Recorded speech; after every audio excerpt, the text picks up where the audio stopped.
Hi, good evening, everyone. I'm very happy to introduce Dr. Jeannine Marino with us. She's an assistant professor of religious studies at Washington Trinity University.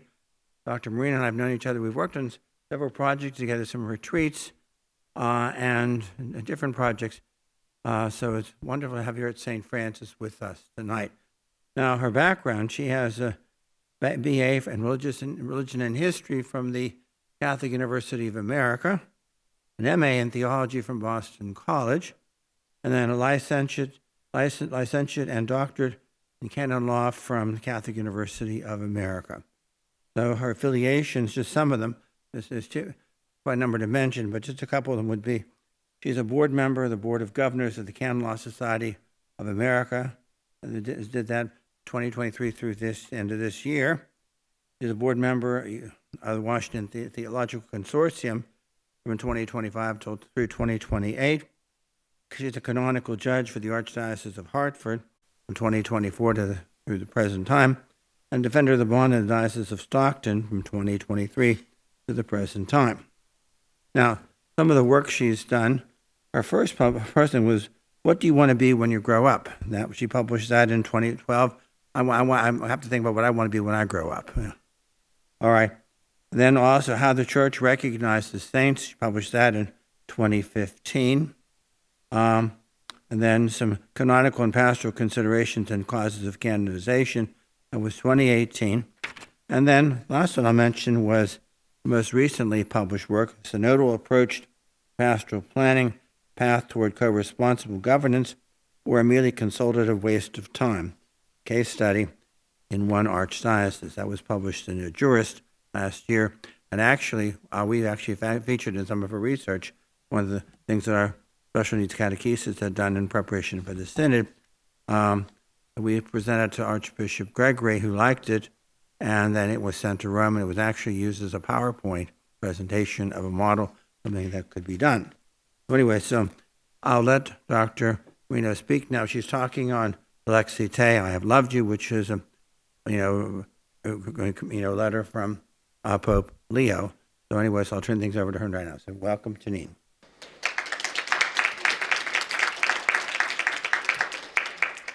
Thank you so much for having me here tonight. I really appreciate it.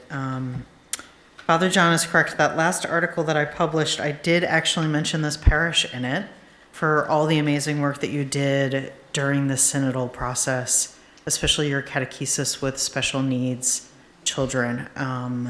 So I've definitely highlighted this parish many times, and I love being here, so I'm really happy to be back again tonight.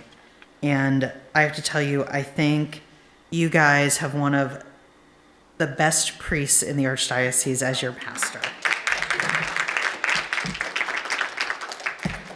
So I'm going to spend some time tonight with you reflecting on Pope Leo's first apostolic exhortation, Dilexi Te, or known in English as I Have Loved You. So I am a big fan of knowing where a talk is going when I'm in the audience. So I have this little outline tonight for where the road I'm going to be taking you down.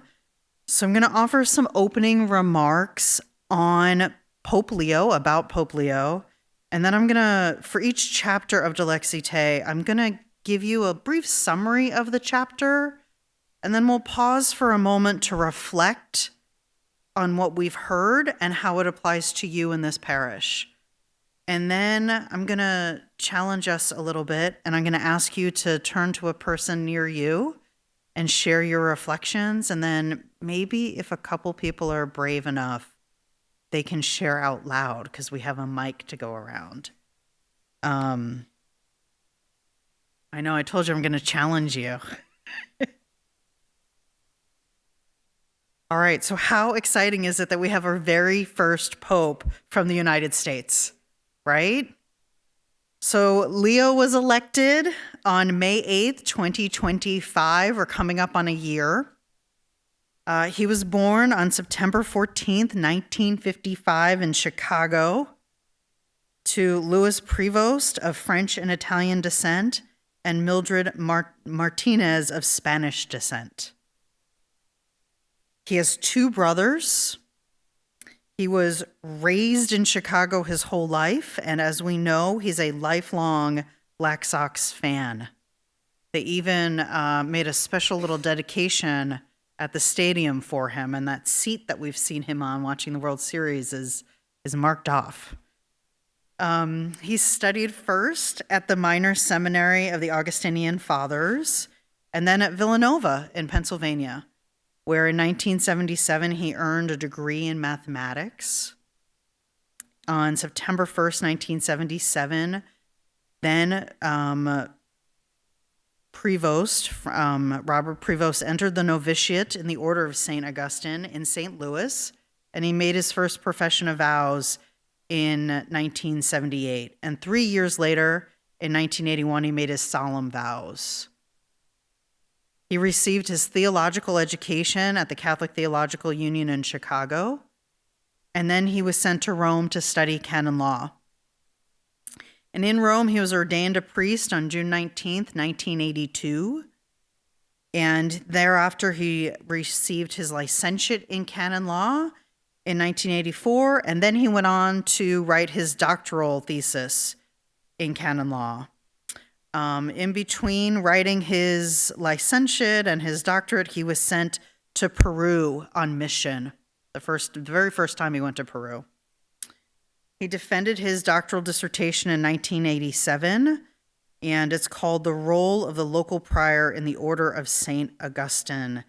And CUA Press is publishing it this spring in English. So if you want to read it, you can. It'll be available here in the United States. In 1987, he was appointed vocation director and missions director for the Augustinian province in Illinois. And then in 1988, he was sent back to Peru as a missionary.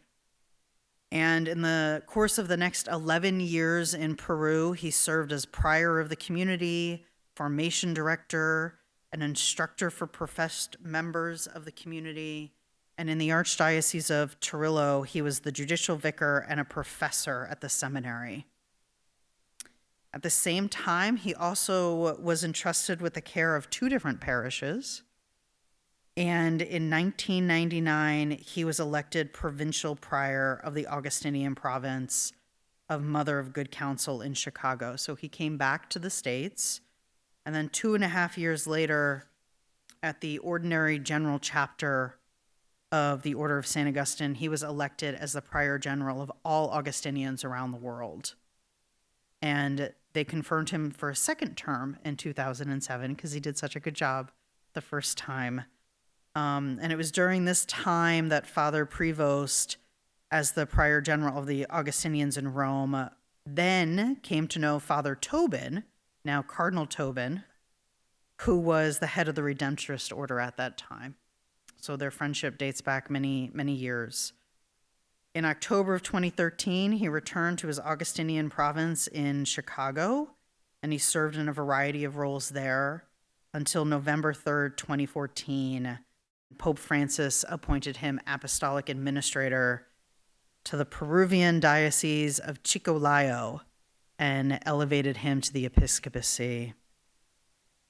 He was ordained a bishop on the Feast of Our Lady of Guadalupe in 2014 in Chicolayo, and then in 2015 he was officially appointed Bishop of Chicolayo by Pope Francis.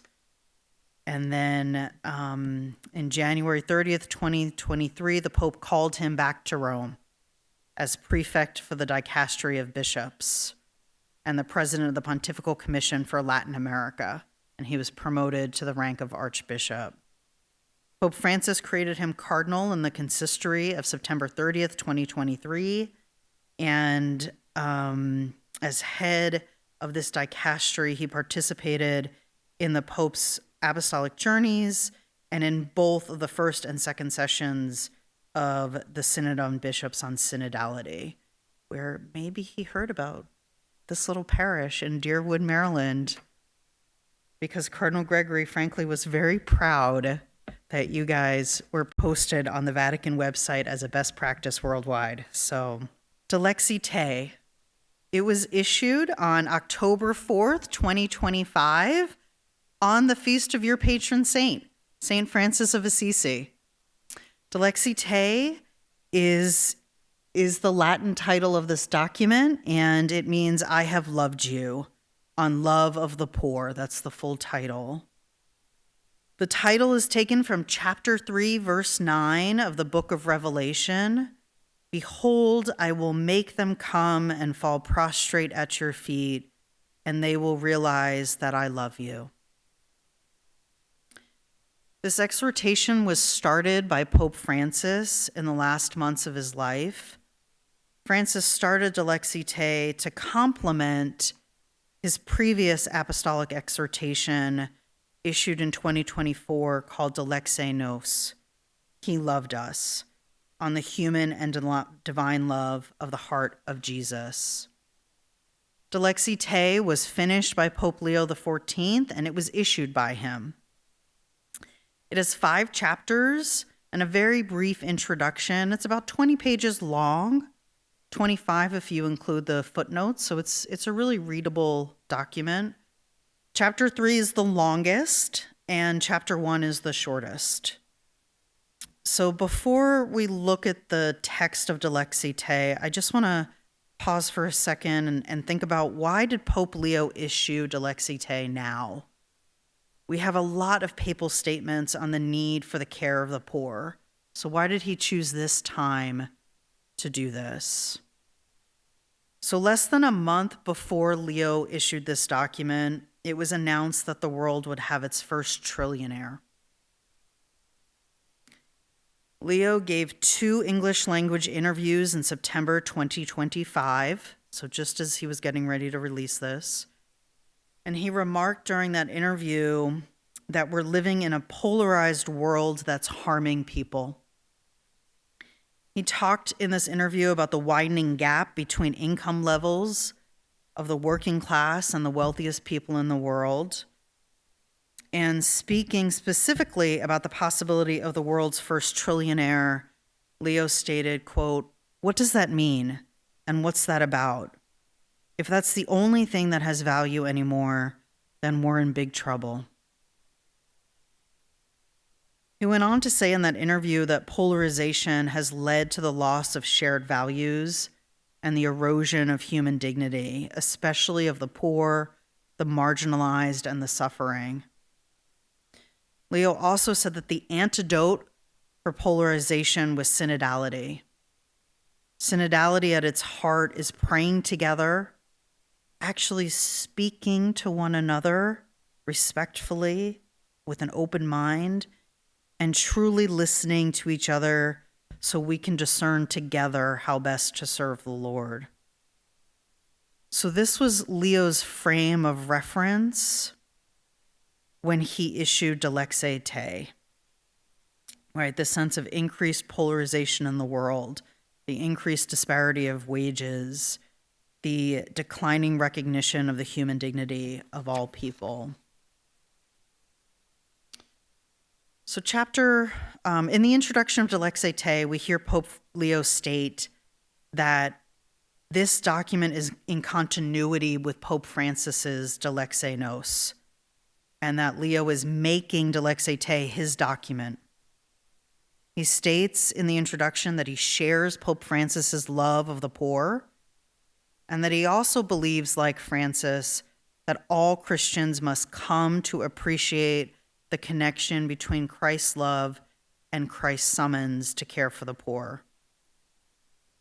Leo even states that in recognizing Christ in the poor and the suffering, and in imitating Christ's love of the poor and suffering, that is the path to holiness. At the start of chapter 1, we hear Leo reflect on the Gospel of Matthew, chapter 26, when Jesus is anointed with oil by the woman, and the disciples criticize her. Leo reminds us that even small gestures of kindness and affection bring great relief to the poor and the suffering. No gesture of kindness, even the smallest shown towards the poor and the suffering, will be forgotten by the Father. The second paragraph of chapter 1, which is on the screen and in your handouts, we hear that love of the Lord then is one with love of the poor. Leo is very clear that being with the poor, serving the poor, and caring for them is not a matter of mere human kindness, but it's a matter of revelation. It's through direct contact and care of the poor that we encounter Jesus in the here and now. Leo continues by reminding us that God hears the cry of the poor, and when we hear the cry of the poor and enter into their experience, we enter into the heart of God. When we encounter the faces of the poor and their wounds, we encounter the suffering Christ as well. Leo reminds us in this chapter that there's many forms of poverty. The poverty of lacking food and material subsistence, the poverty of those who are excluded and marginalized, unable to give voice to their needs and to their dignity, moral poverty, spiritual poverty, the poverty of those who are sick or frail, the poverty of those who have no rights and no freedom. Leo challenges us in this chapter to change the prevailing mentality of our times, that the accumulation of wealth and material items leads to happiness. The accumulation of wealth and material items is an illusion of happiness at the expense of others. He also criticizes the unjust social structures and political and economic structures that favor the strongest. Leo calls us not to let down our guard about poverty. He reminds us that despite the growing wealth and development occurring in the world, poverty is actually increasing. While poverty used to be more uniform, poverty now involves multiple forms of economic and social impoverishment. So as wealth has increased, so has inequality. Leo calls us in paragraph 13, which is on your slides and on the screen, to look beyond the data and not to let the data be misinterpreted so as to mislead us into thinking that poverty is a thing of the past. He reminds us that poverty is not a choice for people, and anyone who would claim that people choose poverty, and these are his words, are blind and cruel. So I think Pope Leo's warning to us to look at the data is wise. And I just want to take a second to look at some data about facts in the United States on poverty. And these facts are all taken from the United States Conference of Catholic Bishops website called povertyusa.org. And these facts are based on the 2020 census. So they don't take into account the current economic situation that we find ourselves in. But in the United States, 37 million people live in poverty. 12.9% of women, 10.6% of men, and 16.2% of children live in poverty in this country alone. 1 in 6 children, that's 11.9 million children, live in poverty. 9.7% of senior citizens live in poverty. And that increases to 14.1% when you include healthcare costs. Native Americans at 25.4% and Black Americans at 20.8% have the highest rates of poverty in this country, followed then by Hispanic Americans at 17.6%. 29% of the U.S. population, 93.6 million people, live close to the poverty line, with incomes less than 2 times that of the poverty thresholds. In 2018, the USDA estimated that 11.1%, 14 million U.S. households experienced food insecurity. Those are really staggering numbers for a first world country. I'm highlighting these stats because I really do think Pope Leo is correct. Poverty is not a problem of the past. It's a very real problem for us today, right here, right now. So I want us to take a few minutes to reflect on what we heard. I'm going to read the reflection prompt, and then I'm going to have you all take just 1 minute of silence at your place. And then I'll ask you to share with whoever's closest to you the question up there. So the prompt for you to reflect on: the Lord hears the cry of the poor. Catholic social teaching calls the Church to respond to the cries of the poor. Pope Leo and Dilexi Te calls us to reread the Gospel so that we may realize that the mission of the Church is fundamentally linked to the care of the poor. Given the poverty statistics cited and your own experiences with rising food, housing, and healthcare costs, as well as the rising rates of unemployment, reflect on how you've been affected by poverty. Has your parish community been affected by poverty? Okay, if you turn to a person closest to you, and we'll take 2 minutes, so 1 minute each, and just reflect on the question that's up there. Has the St. Francis community been affected by poverty in the last year? Well, I talked with this fine young man, Dan, who has been a parishioner in the past, and something that he pointed out that is very moving about this parish is the St. Martin's box is always filled every week to overflowing for the pantry at St. Martin's, and that's very moving. But besides that, most everything I mentioned was just guilt that I don't do more. So maybe your talk here will inspire some of us to do more than that. Awesome. Thank you. Well, it just turns out that all three of us are members of the St. Vincent de Paul Society at the parish, and that is a wonderful way. Wonderful. That's the way that we try to respond to the poverty around us, which is really heartbreaking. You know, you see the poverty throughout the region, people coming to us from way beyond the parish boundaries. We don't turn people down. We try to find out what's a reasonable situation, making sure that their situation is for real. But I would just say the St. Vincent de Paul Society is a wonderful way to be able to see the face of Christ in the poor, and for them to see the face of Christ in us. Yeah. You know, it's not something we make up. It's something we experience through God's love. I'd also like to say that St. Francis is one of the founding parishes, or founding congregations, I should say, of New Neighbors Interfaith Alliance. Yeah. And there's about 23 congregations, Muslim, Jewish, non-denominational, all Protestant sects. And the people that they serve are many who come almost penniless, many of them, when they come to this country. And the people in NNIA together, working together, it's kind of very ecumenical, provide food, rides, medical care, etc. And they're very marginalized when they're here. Yeah. Yeah, it's a great organization. All right, let's look at chapter 2. Oh, Father John. I saw Father John's hand go up. Okay, one last one, and then...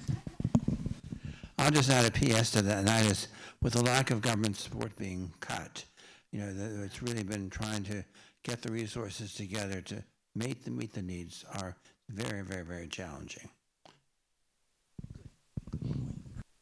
So chapter 2, God chooses the poor. So this chapter really reflects on the gospel messages about caring for the poor. Leo really recounts for us the numerous times in Scripture where God cares for the poor and reminds us that Jesus himself became poor like us. You can see the first quote on the screen where Leo teaches us that the preferential option for the poor does not mean that God excludes or discriminates towards others, since it would be impossible for God to exclude anyone from his love. the preferential option for the poor rather emphasizes God's actions towards the poor because of his deep compassion and mercy. We're called as church to favor the weakest like God does. Leo spends much of this chapter recounting for us Jesus' poverty, being born in a manger, fleeing to Egypt as refugees to avoid being killed, being driven out from Nazareth at the start of his ministry, making his living as a wagerer, as a carpenter, gleaning food from the fields, which was reserved for the poor, and being crucified with the criminals.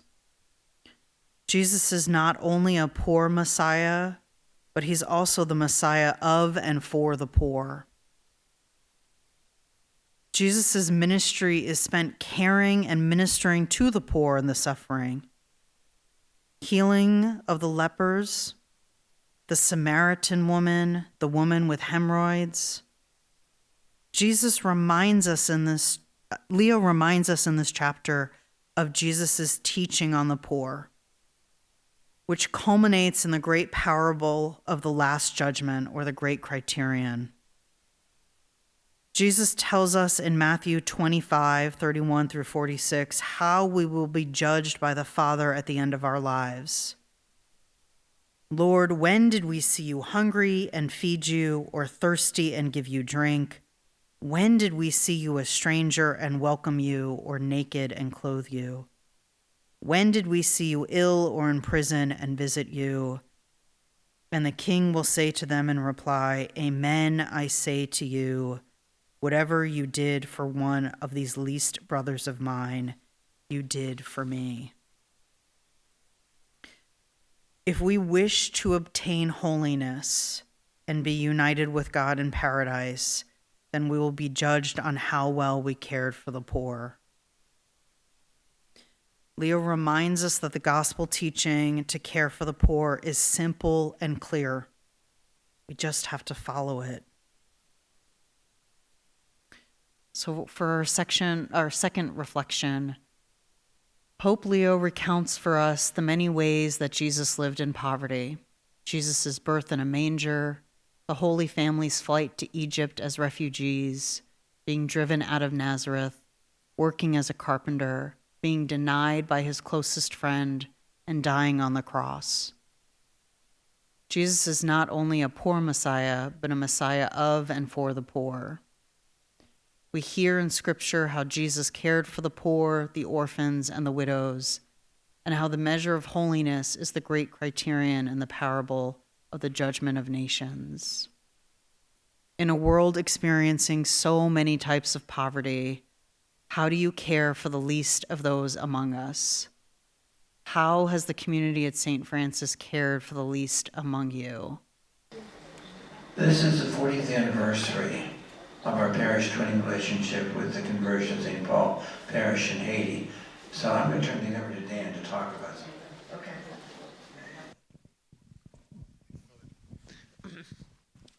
Yes, so that's one of the things that really helped me to grow in my faith, is being involved with the Haiti Committee. So I was coming to Mass and I heard Father John talking about the Haiti Committee, and it really inspired me to get involved. And I've seen over the last 5 years all the incredible work, stories on the news of the very dire situation there.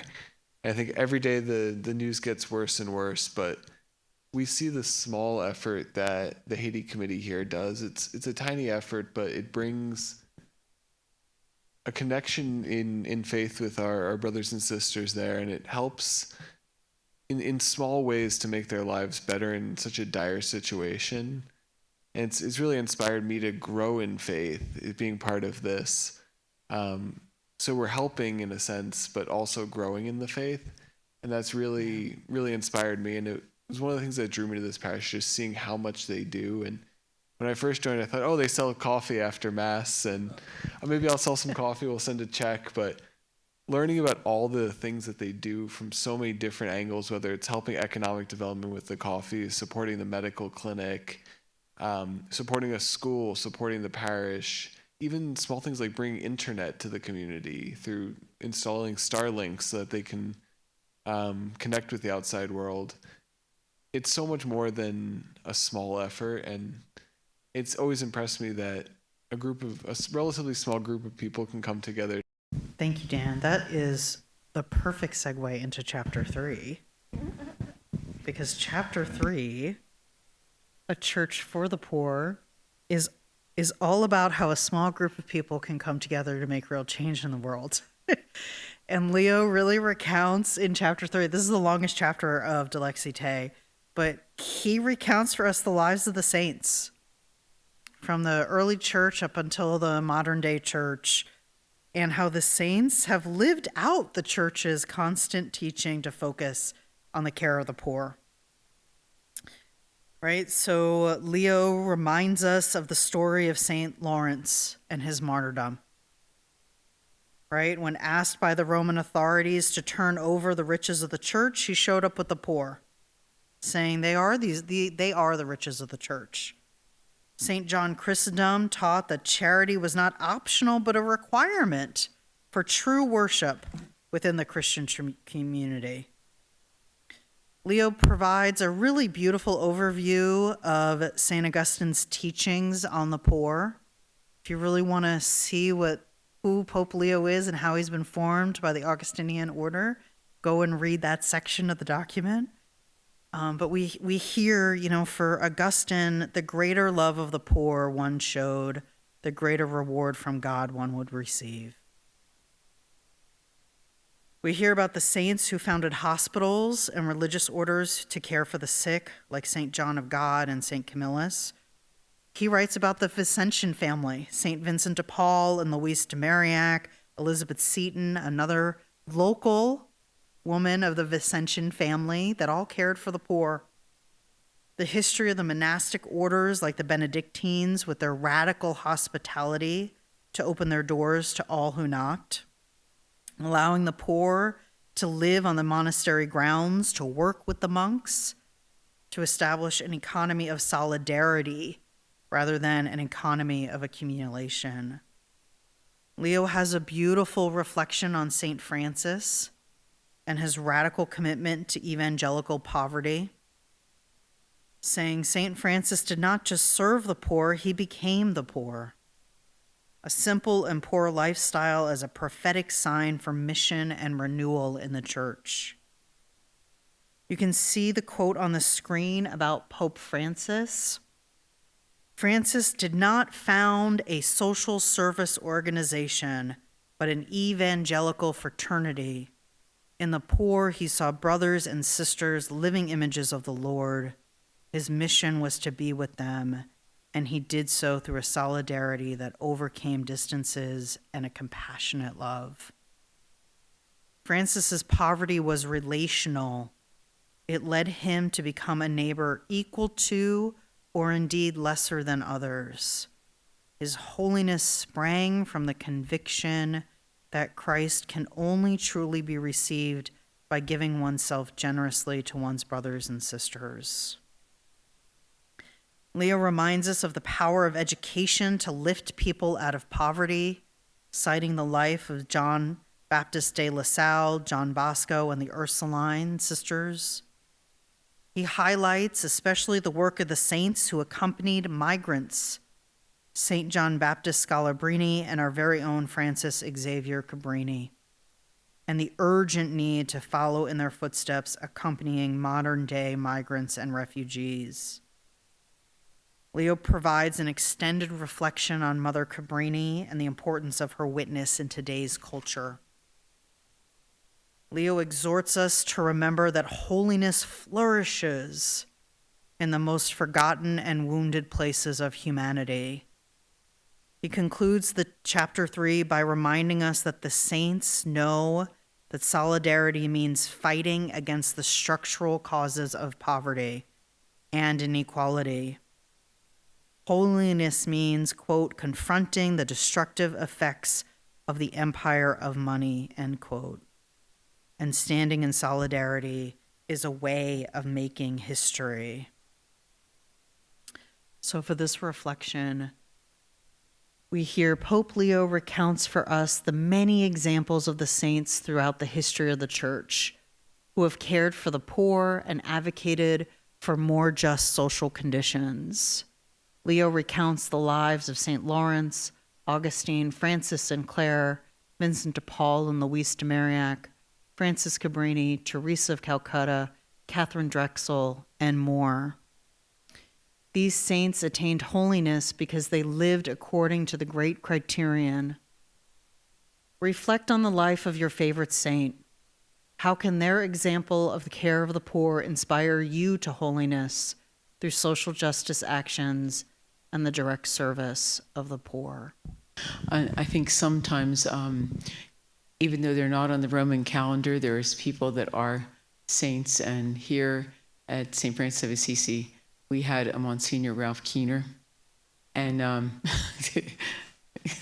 rules, well, they're applying up, but he was such a saint to so many people here, and also to the poor, so others might eat, the Victory Housing. Yep. If things came along where he had to go down and testify at Congress, he would show up there. And, you know, he always spoke of the love of God. But he did so many things for so many people that needed housing and food. Yeah. And so I think when we look at St. Francis of Assisi's 40th anniversary this year, I mean, he's certainly a part of that, and a part of how we care for the poor as a parish. He was definitely an example for us. I'll mention to people another local person who's from Haiti would be Pat LaBuda, who really was, her heart really was in Haiti, and really, many people, including myself, just pulled us right into the work. But once we were in the work and saw what was going on, saw what an important work that it was. So anyway, she died recently, but it was a very saintly woman, very holy woman, I thought. Could be stubborn at times, but that's right, you know. So that's something that's what's needed, particularly dealing with bureaucracies and dictators, you know. Now, the other person I'm going to mention right now, I thought of Oscar Romero, was someone who's not in South America, who really had this little change of consciousness. And Pope Francis mentioned he was vilified for a long time afterward, but then Francis recognizing he really was truly saying he was canonized. The last one I mentioned is Catherine Drexel, who Pope Leo mentions. Particularly one little story about her that I liked was in the 1920s, the Louisiana state legislature refused to have any money for the education of African American children. And so she, out of her own, from her wealth, she'd inherited her trust funds. She paid for public school teachers, their salaries, paid for their education, and actually built public schools, in addition to our own work of our own religious community, seeing that every child has the right to have an education. So I always thought that was really commendable, really standing up against basic injustice and saying, we can live differently, we can do better. Yeah, absolutely.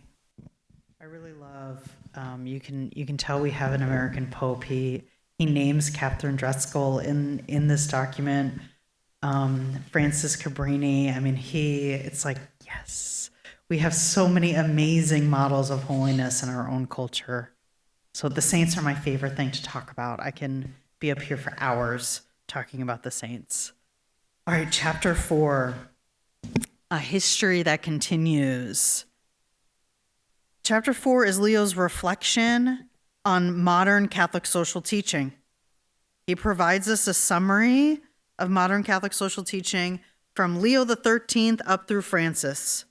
So he really recounts for us the last 150 years of the Church's teachings on the poor. He reminds us of Leo XIII's great encyclical Rerum Novarum on the rights and duties of capital and labor. And this document really is the foundational modern document on Catholic social teaching. And in it, Leo XIII outlines for us, he spells out the rights that workers have: the right to a fair and just wage, the right to safe working conditions, the right to form trade and labor unions, the right to own property, the right to choose one's own career in life. Leo reminds us of the teachings of Vatican II regarding the poor in Gaudium et Spes, affirming the rights of individuals to own property and possess the earth's goods in order to make a living for themselves and their families, and the value of the common good that seeks the good of all people, not just the wealthy. Leo reminds us of the teachings of John Paul II and Benedict XVI on the value of human work, the need to build a future that reduces homelessness, and the lack of access to medical care. He recalls Francis's commitment to the poor and the sufferings in many of his writings and homilies. And towards the end of chapter 4, Leo reminds us about the need to recognize that structures of sin exist, which cause poverty, and our need as Catholics to reform these structures of sin. It's not enough to assist the poor with material needs, but Christians are also bound to work towards resolving structural causes of poverty. That we must, quote, continue to denounce the dictatorship of an economy that kills, end quote. We must work to close the gap between the wealthiest and the poorest. Pope Leo concludes chapter 4 by reminding us that the poor have agency and a voice. The poor have the right to receive the gospel and share the gospel. The poor can teach us and they can evangelize us, and they can teach us how to love. So the reflection prompt on chapter 4. Pope Leo calls us to denounce the dictatorship of an economy that kills. He notes that there's a growing gap between those enjoying wealth and prosperity and the poor. Pope Leo calls us to work together to resolve structural causes of poverty. Structures of sin are those structures that fail to recognize the dignity of all people and tolerate or even promote selfishness and indifference. Do you see or feel that there's a growing gap between the wealthy and the poor? What structures of sin exist today? In my small group, Sure. we said that one of the things that we do as a parish is educate people through things like this. And we've had a parish mission other years where we've had different people speak about how they address poverty. Yeah. And we try to keep people aware, I think, of the need to bring food to the St. Martin's food pantry every week. In fact, I know because we deliver and they tell us that we are the most consistent group to bring food there. But I think what we need to do is we have to keep educating our people and keep it before their, brains that we need this, because there's so much coming from the other side. So much aid has been pulled, leaving people without SNAP benefits, without health care. Yeah. Jobs lost. You're probably familiar with the group Contemplation and Action with Father Richard Rohr. And he feels so strongly that as important as it is for us to do these things and to reach out and to give to the poor, it always has to start from a contemplative heart and from a prayerful heart. And this young man I'm talking to, I'm saying, oh my gosh, you are so articulate, you're so young, you need to go to Congress and start lobbying or something, which is not fair, and I'm being a little bit facetious, but not really. I don't think he could do that, or any of us could do that, unless we were rooted in a deep prayer life. Do you think that's important? Listen, I feel like the Holy Spirit is here, because that is the perfect way to start talking about chapter 5, because that's what Leo says. That's what our Pope says. Oh, good. You helped him write it, right? It's like it's you guys are inspired. This is perfect.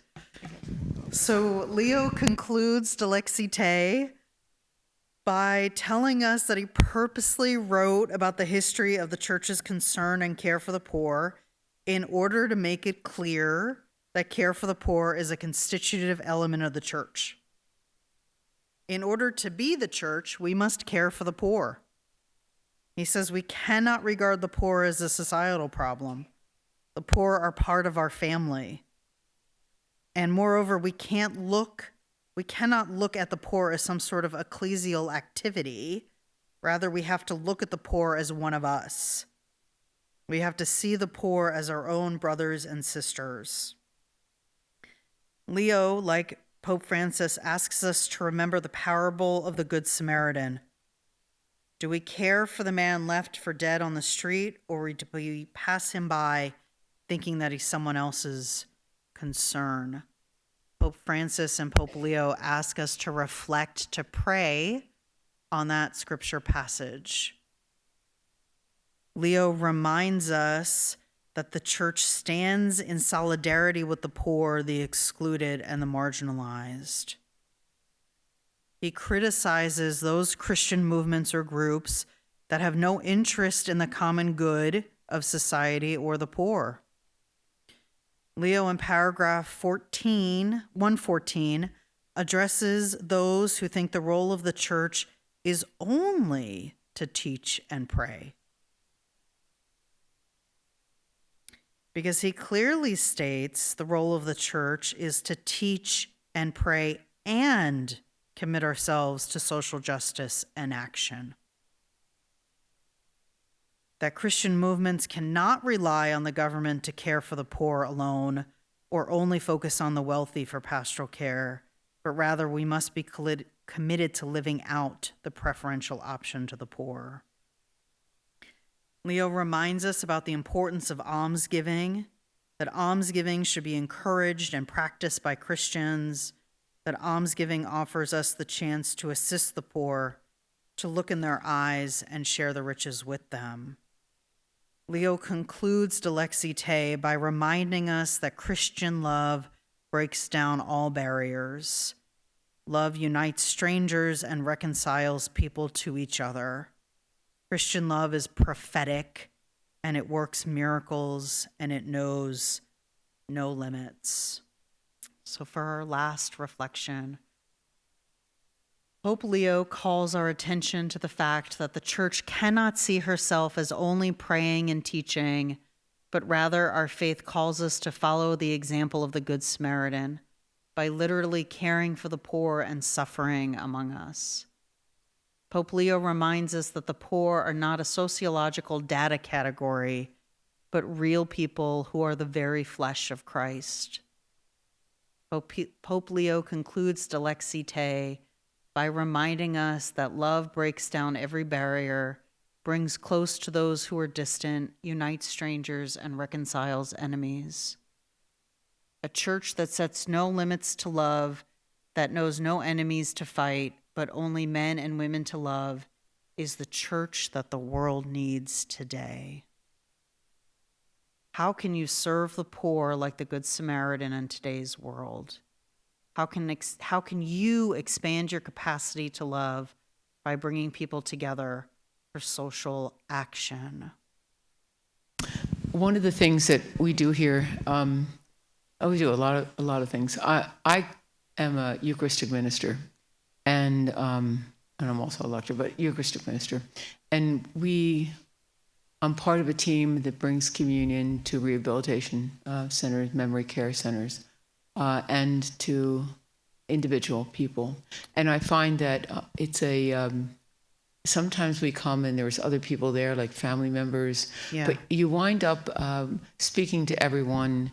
They want to know where you're from. They want to know what you do. And then you become part of the family because you go regularly. And then all of a sudden the church is expanding outward. Into.